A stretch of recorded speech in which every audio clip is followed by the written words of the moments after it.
अस्सलामु अलैकुम वरहमतुल्लाहि वबरकातुहू। उम्मीद है कि आप तमाम खैर आफियत से होंगे। गुस्ल की 5 ऐसी बड़ी गलतियां कि जिनको अगर हमने मामूली समझकर छोड़ दिया है या ये गुस्ल के वक्त हमसे गलतियां हो चुकी है तो हमारा गुस्ल बिल्कुल सही नहीं होगा, और जब हमारा गुस्ल नहीं होगा तो हमारी नमाज भी नहीं होगी। यानी जितनी भी नमाजें हम पढ़ेंगे तो हमारी तमाम नमाजें बर्बाद हो जाएगी, हमें नमाजों का बिल्कुल भी सवाब नहीं मिलेगा।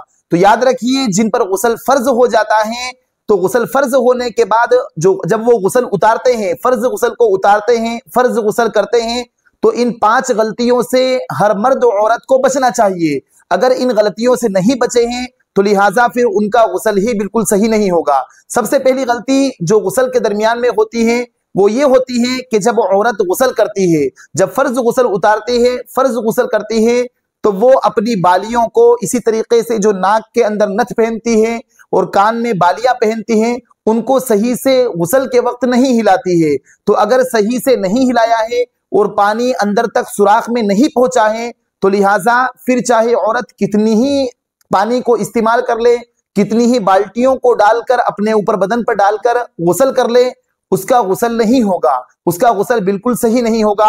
वजह उसकी ये कि जो कान का सुराख है, नाक का सुराख है, जहां उसने बालियां और नथ पहन रखी है वहां पानी नहीं पहुंचा है। तो लिहाजा औरतें गुस्ल करते वक्त जब फर्ज गुस्ल कर रही हो इसका बहुत ज्यादा ख्याल रखें। अगर इन सुराखों में पानी नहीं पहुंचा है तो उसका गुस्ल बिल्कुल सही नहीं होगा, और ये मसला औरतें बिल्कुल नहीं जानती हैं। तो लिहाजा उनसे ना जानते हुए गुस्ल में ये गलती होती है, जिसकी वजह से उनकी नमाजें बिल्कुल सही नहीं होती हैं। उनके लिए कुरान का छूना भी सही नहीं होता है, इसलिए कि वो ऐसे ही नापाक होती है जैसे पहले थी, गुस्ल करने के बाद भी वो ऐसी ही नापाक रहती है। तो लिहाजा इस मसले को अच्छी तरीके से याद रख लें। और इसी तरीके से मर्द भी बाज अंगूठी पहनने के शौकीन होते हैं या कोई कड़ा पहनने के शौकीन होते हैं, इसी तरीके से औरतें भी अंगूठियां पहनती हैं और पाँव के अंदर चुटकियां पहनती हैं। तो गुस्ल करते वक्त उन सब का हिलाना जरूरी है, और मर्दों के लिए भी अंगूठियों का हिलाना जरूरी है। अगर अंगूठियां और छल्लों के नीचे पानी नहीं पहुंचा है तो फिर इनका भी जो फर्ज गुस्ल है वो गुस्ल नहीं होगा।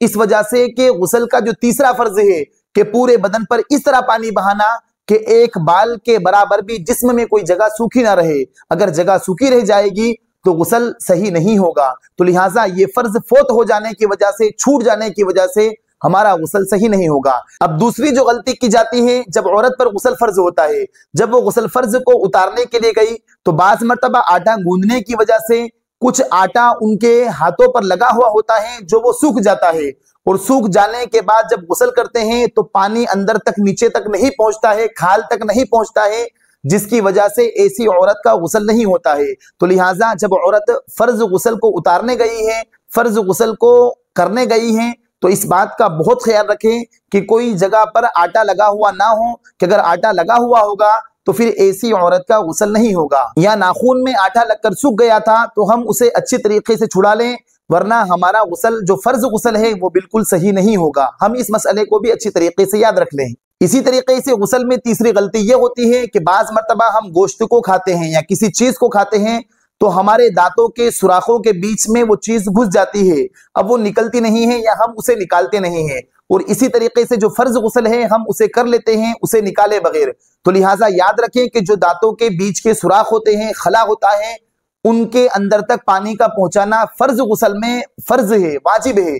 तो लिहाजा अगर वहां पानी नहीं पहुंचा है तो चाहे मर्द हो या औरत हो उसका भी गुस्ल सही नहीं होगा। अब ये एक मामूली सी गलती है, हमारा जहन उस तक नहीं जाता है, हमारा ख्याल भी वहां तक नहीं जाता है, तो हमसे ये गलती हो जाती है। बास मर्तबा गोश्त खाने के बाद कुछ बोटियां या बोटियों का धरा जो होता है छोटा सा, वो हमारे दांतों के दरमियान में फंस जाता है, तो हम उसे नहीं निकालते हैं। तो लिहाजा याद रखें कि हम उसे निकाल लें, उसके बाद ही फर्ज गुस्ल करें। अगर वो लगा हुआ है, उसे नहीं निकाला है और हमने फर्ज गुस्ल किया है तो कुल्ली करते वक्त उन दांतों के बीच में पानी नहीं पहुंचता है, जिसकी वजह से हमारा गुस्ल सही नहीं होता है। तो हम इस मसले को भी अच्छी तरीके से याद रख लें। इसी तरीके से तीसरी गलती जो हमसे गुस्ल में होती है, खास तौर पर औरतें इसमें गलतियां करती हैं कि बाज़ औरतें नील पॉलिश का इस्तेमाल करती है। नील पॉलिश जो ऐसी चीज होती है कि जब वो नाखूनों पर लगती है तो उस पर परत जम जाती है, नीचे पानी नहीं पहुंचता है, उसमें तह हो जाती है। तो लिहाजा जब ऐसी औरत जिसने नील पॉलिश लगा रखी होगी तो जाहिर सी बात है जब वो गुस्ल करेगी तो उसके नाखूनों में पानी नहीं पहुंचेगा, नाखून उसके बिल्कुल खुश्क रहेंगे।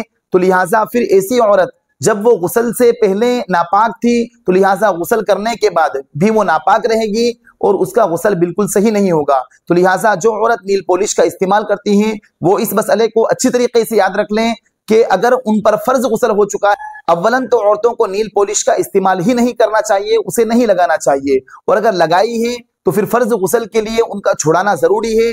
अगर उन्हें छुड़ाए बगैर ही हमने गुस्ल कर लिया है तो फिर गुस्ल बिल्कुल सही नहीं होगा। इसी तरीके से पांचवी गलती जो गुस्ल के फर्ज हो जाने के बाद भी जो हमसे हमारी तवज्जो नहीं जाती है, वो ये गलती होती है हमसे कि बाज औरतें जो लिपस्टिक लगाती हैं, आजकल वाटर प्रूफ लिपस्टिक लगाती हैं, कि जब उन पर पानी पहुंचता है तो वो फौरन ही पानी को रिमूव कर देती है, पानी को हटा देती है, पानी अंदर तक नहीं पहुंचता है। तो जाहिर सी बात है जब किसी औरत ने ऐसी लिपस्टिक लगा रखी होगी जो वाटर प्रूफ होगी और अब उस पर गुस्ल फर्ज हो चुका है या उसे नमाज के लिए वुजू बनाना है, तो जाहिर सी बात है कि नमाज के अंदर भी वुजू में 4 चीजें फर्ज है। तो जब वुजू के अंदर पूरा चेहरा धोना फर्ज है तो वहां लिपस्टिक जब लगी हुई होगी तो होठों पर बिल्कुल पानी नहीं पहुंचेगा, या गुस्ल के दरमियान में होठों पर पानी नहीं पहुंचेगा, तो ऐसी औरत का ना गुस्ल सही होगा ना वुजू सही होगा। तो लिहाजा औरतें इस मसले को अच्छी तरीके से याद रख लें, इस बात को अच्छी तरीके से समझें। तो ये जो 5 चीजें हैं तो इनका बहुत ख्याल रखना है, गुस्ल करते हुए भी और वुजू करते हुए भी। और अगर हमने इनको छोड़ दिया है तो लिहाजा हमारा गुस्ल बिल्कुल सही नहीं होगा, हम ऐसे ही नापाक रहेंगे। तो उम्मीद है कि आज की इस वीडियो के जरिए से इन तमाम मसाइल को आप तफसील से समझ गए होंगे। और ये जो तमाम मसाइल हमने आपके सामने पेश किए हैं ये बहुत ही मोतबर किताब खवातीन के फिक़ही मसाइल जनाब अब्दुल हई डॉक्टर अब्दुल हई साहब की किताब से लेकर हमने आपके सामने पेश किए हैं। अगर आपको ये हमारी वीडियो अच्छी लगी हो तो आप हमारी इस वीडियो को दूसरों के पास जरूर शेयर करें। और साथ साथ अगर अभी तक आपने हमारे इस चैनल को सब्सक्राइब ना किया हो तो आप हमारे इस चैनल को जरूर सब्सक्राइब कर लें और बेल आइकन भी दबा दें ताकि जब भी हम कोई नई वीडियो अपलोड करें तो उसकी अपडेट आप तक पहुंच जाए। फजज़ाकुमुल्लाहु खैरन व अहसन जज़ा। अस्सलामु अलैकुम व रहमतुल्लाहि व बरकातुहू।